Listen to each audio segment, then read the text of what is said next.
If you clicked on this video, you are one of two people. You either believe Dak Prescott deserves to be re-signed and deserves a large market-setting contract, or you believe that Dak Prescott isn't as good as his statistics suggest he is, and he is carried by a phenomenal rushing attack, an excellent offensive line, and remarkable wide receivers. So before we jump into this video, I want you to take a moment to comment down below whether or not you believe the Dallas Cowboys should extend Dak Prescott. And we're going to see whether or not I am able to change your mind, for better or for worse, by the end of this video. Now, before I cut to the intro, understand that this isn't a Dak Prescott puff piece. Rather, it is a true evaluation on whether Dak Prescott should be extended or not.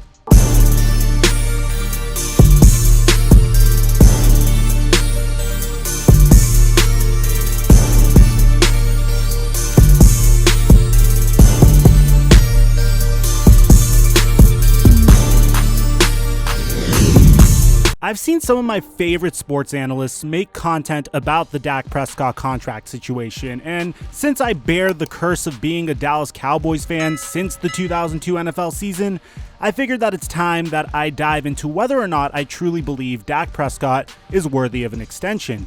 In order to do this, we're going to argue both sides. I'm going to discuss what Dak Prescott does well and why he should get a contract extension, and what Dak Prescott doesn't do so well that could potentially alienate the Dallas Cowboys. And in the end, I'll give you my opinion after we get our facts straight. So before we jump into what Dak Prescott does on the field, we have to start with what he does outside of the football field, because we can all agree that playing quarterback might be the most difficult position in all of sports, because not only must you make critical decisions in mere nanoseconds, but you are also responsible for memorizing a library of plays, reading the defense, and this is all before we mention the part where the QB snaps the ball, drops back, and chooses who to throw the football to.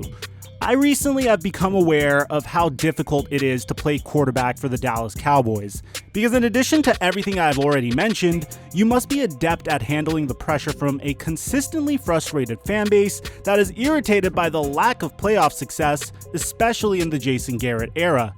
Early on in Tony Romo's career, we saw that pressure crack him multiple times. We also have seen Tony Romo make some questionable decisions early on in his career. That Cabo trip with Jessica Simpson before the NFC divisional game against the 9-7 New York Giants still doesn't sit well with me.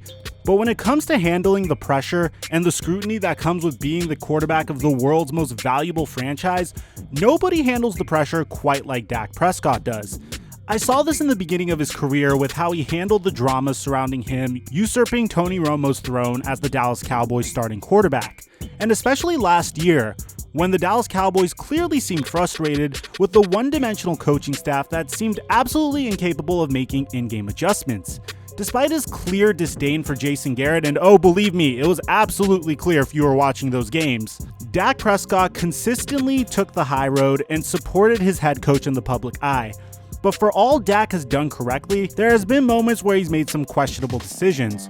More recently, when he was accused of hosting a large party during a COVID-19 quarantine, he explained calmly that he had a dinner with some close friends that involved 10 people, and the entire story was being taken out of context. Despite there not being a quarterback in the history of the entire NFL that has played on a franchise tag and then signed a long-term contract with the same team, he's handled this contract situation with class and dignity, and he even expressed his optimism that a contract will be done. So in terms of how Dak behaves off of the field, which typically wouldn't matter as much to some franchises as it would for the Dallas Cowboys, who have spent years developing the Dallas Cowboy brand, I say Dak Prescott might be the most qualified quarterback for the Dallas Cowboys that I have ever seen, possibly even more qualified than Troy Aikman was off of the field. But remember, Troy Aikman was also notorious for his off-the-field feuds with his coaches right after Jimmy Johnson left. And if you want us to do a video covering how great Troy Aikman was, let me know in the comment section down below. So let's jump into the bad about Dak Prescott, at least what he does on the field. And understand, we're going to bring statistics into this content a lot, and some you might enjoy, and some might be generic, and some might be very, very ridiculously detailed and tedious. I try to give you both so you could come to your own conclusion about the situation.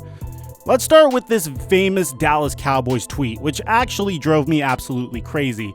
This was on the heels of a loss to the Chicago Bears, the Mitchell Trubisky-led Chicago Bears. And the Cowboys public relations Twitter tweeted out that Dak Prescott has now gone over 300 passing yards for the 6th time this season to tie Tony Romo's 2008 total for the 4th most 300-yard games in a single season in team history. Overall, it is his 11th 300-yard game of his career to break a tie with Danny White for 3rd. This information is very true, but the problem with basic statistics is oftentimes it doesn't give you the context of those statistics.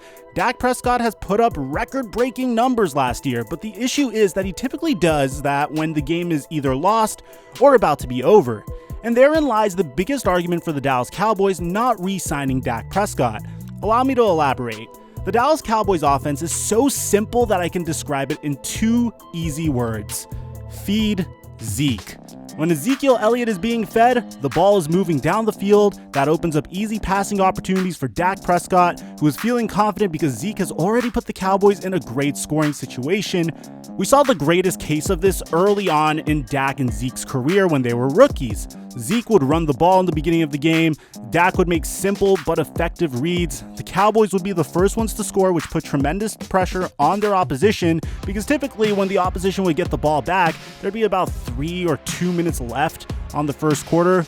There's been moments where the Cowboys completely consumed the first quarter with their opening drive in Dak and Zeke's rookie year.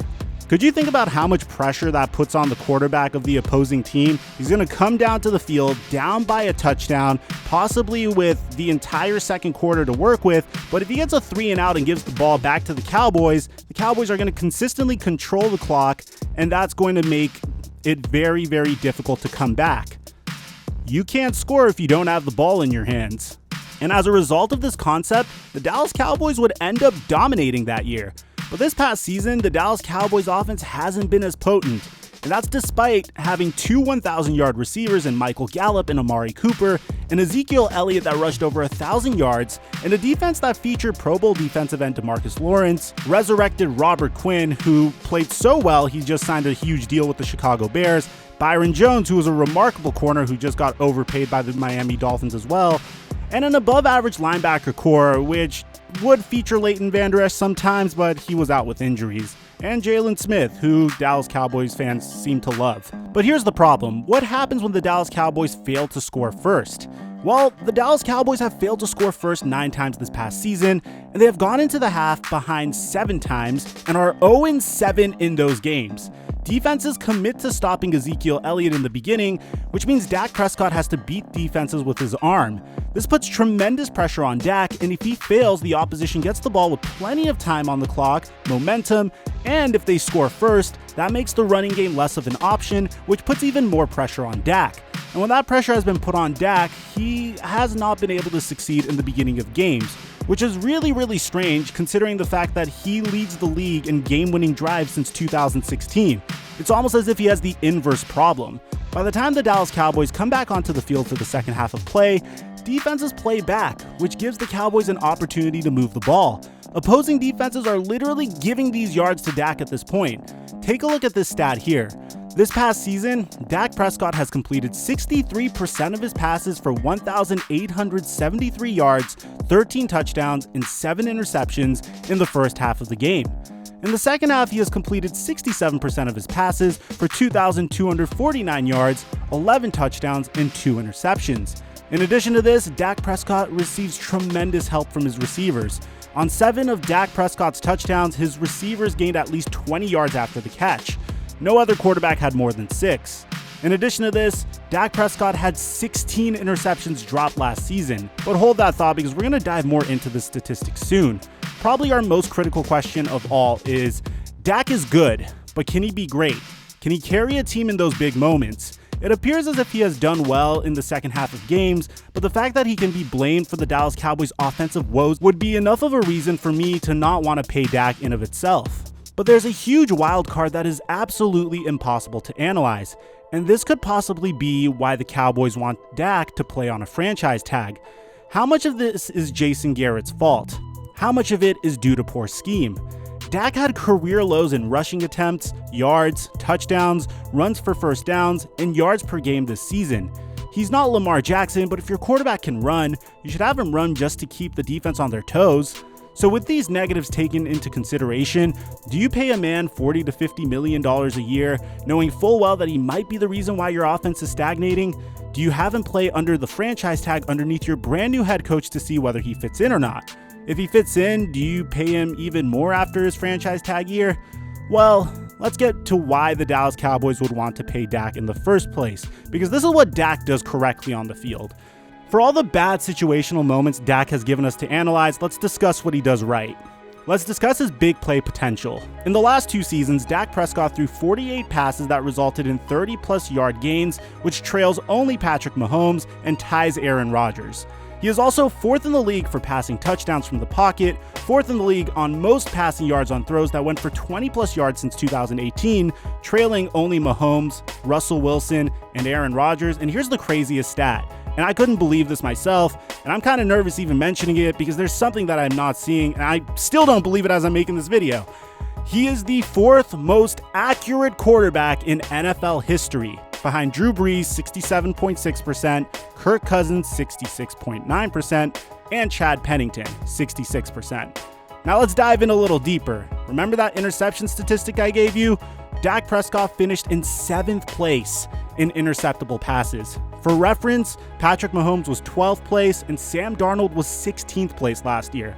And for my final statistic, Dak Prescott led the entire NFL in wide open passes dropped by his receiver. These are passes that were right on the money that his receivers dropped. And this happened 51 times last season. Second place went to Aaron Rodgers, who had 39 wide open passes dropped. So after looking at these stats, I don't think Dak Prescott is an incredible quarterback. He certainly isn't a generational prospect like Patrick Mahomes, but there are some tendencies he has that are comparable to a young Tom Brady. Dak has gotten better and better in each and every year of his career. He isn't absolutely perfect, but I'd like to take a piece out of Strong Opinion Sports' film analysis of Dak Prescott that I really liked last year, and I urge you all to go check it out. He's not a flashy quarterback, but I don't think he really needs to be either. You know, Tom Brady is the greatest quarterback of all time, and it has nothing to do with how physically talented he is. It's because of Tom Brady's discipline, because of Tom Brady's habits, because of his attention to detail. Who cares if Dak Prescott can't make a 50-yard no-look throw on the run? Doesn't matter. He doesn't need to do that. Like Zach Schaumler says, Dak is extremely unique in the sense that he is a gunslinger, but he is also a calculated risk taker. He understands the mental aspects of football and will always take what the defense gives him, whether it's a deep throw down the field, an opportunity to scramble, or a check down when he's gone through his progressions. I've rarely seen Dak attempt to force the ball into double or triple coverage like Mitchell Trubisky does. He's extremely patient with the football, and in that sense, he reminds me of Tom Brady. I do believe that Dak's ceiling is Tom Brady, and I don't say that about most football quarterbacks. His poise in the pocket resembles that to me, but you also have to remember that most players don't reach their ceilings. He's shown me more in the first 4 years of his career than many first-round quarterbacks have. His potential is that of a dual-threat quarterback that has the ability to take shots down the field, but not force the ball down the field. And more often than not, he makes the right decision and makes the proper reads. I do think that he will be a master of picking apart defenses in the future as well if a large contract doesn't take away from his motivation. And I do believe he has the potential to be the greatest quarterback in Dallas Cowboys history. Now here's the thing, Jamarcus Russell had the potential to throw deep balls the way Patrick Mahomes does right now, but he never fulfilled that potential. Andrew Luck was dubbed the most transcendent talent of the last decade, a can't-miss prospect so good that the Indianapolis Colts moved on from Peyton Manning to draft him, but injuries derailed his career. It's one thing to have potential, and it's another thing to fulfill that potential. Is the risk of investing in Dak Prescott heavily worth it? If you want my opinion, and again, this is just my opinion, absolutely. He might not be a top 5 quarterback right now, but I believe he's a top 10 to 12 quarterback if we are being harsh with him. He has been improving every year, and if Mike McCarthy returns to the NFL in a similar fashion that Andy Reid did when he was fired from the Eagles, then the sky is the limit for Dak Prescott.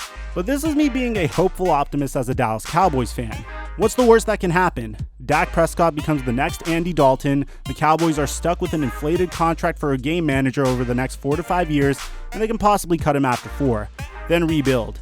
If you ask me, the window of opportunity with Dak is way too great to pass up. After all, finding an NFL quarterback is probably the most difficult task in all of sports. The Redskins decided to move on from Kirk Cousins and are still searching for their franchise QB, assuming they didn't ruin Dwayne Haskins. So what do you guys think? Should the Dallas Cowboys re-sign Dak Prescott, or do you think they should move on? I'd like to hear what you have to say.